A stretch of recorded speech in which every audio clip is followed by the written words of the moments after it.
حکوومەت یێرێم دوای دابەزینی نرخی نەوت و دروستبوونی قەیرانەکان لەسەری ئێستا بە دوای سەرچاوەی داهاتی تر دەگەڕێت. بە ژێرەی زانیاریەکان حکوومەت یێرێم لەم ساڵدا دەست دەکات بە هەناردەکردنی غازی سروشتی بۆ تورکیا لەوێشەوە بۆ وڵاتانی ئەوروپی.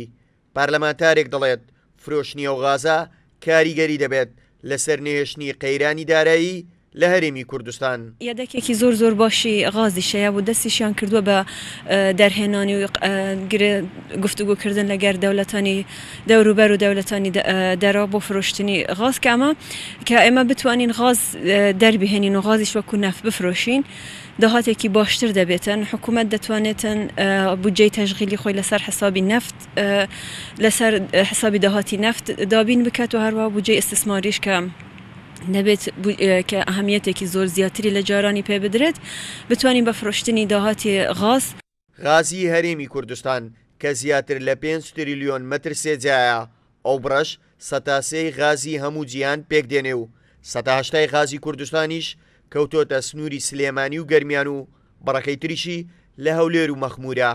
پارلەمانتارێکیش داوا دەکات فرۆشتنی غازیش وەک نەوت نەبێت و شەفاف بێت. ئەم پرۆسەیە پێویستی بە وردەکاریەکی گەورە هەیە کە هەم لە ئێستا ببێتە مای عەدالەتی کۆمەڵایەتی و هەمیش لە داهاتووە ئەم وڵاتی پێ بنیاد بنین. ئەمەش بەوا بێ ئەم پرۆسەیە شەفاف بێ، پەرلەمانی کوردستان و خەڵکی کوردستان تیا ئاگادار بن و حکوومەتی کوردستان لە ڕێگەی پلانێکی استراتیژیەوە دەست بۆ ئەم بابەتە بەرێ، نەک تەنها ئەمە ساختکردنەوە بێ بۆ شتێکی ئانی. بە گوێرەی زانیاریەکان لە سەرەتای مانگی شوبات هەرێمی کوردستان و تورکیا دەست بە دامەزرانی ئەو بۆریە غازە دەکەن و دەبێت لە ماوەی 270 ڕۆژ کارەکانی تەواو بێت. سەرەتاش هەرێمی کوردستان ساڵانە 10 ملیار مەتر سێجا غاز ڕەوانەی دەرەوە دەکات. قەیرانی دارایی وای لە حکوومەتی هەرێم کردووە هەرچ ڕێگایەک چارەیەک هەبێت بۆ دەربازبوون لەو دۆخە ئێستا بیگرێتە بەر.